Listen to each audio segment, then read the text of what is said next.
கிடைச்ச வேலையை விட்டுட்டு பிடிச்ச வேலையை பார்க்கறதோட பார்ட் 23க்கு வந்துட்டோம். இன்றைக்கி மறுபடியும் ஒரு ரைவல்ரி வீக்.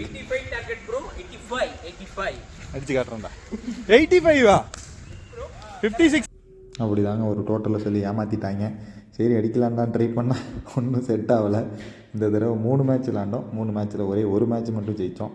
அது டீமால் ஜெயிச்சிச்சு. என்னாலலாம் ஒன்றும் ஜெயிக்கல. டீமால் ஜெயிச்சாச்சு. மீதி 2 மேட்ச் தோற்றுட்டோம்.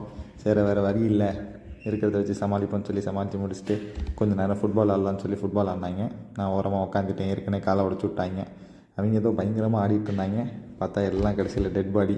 சரியான பசி வேறு. இங்கே ஒரு பாடி படுத்துருக்கு பார்த்தீங்களா, அவர் வந்து ஒரு செலிப்ரிட்டி.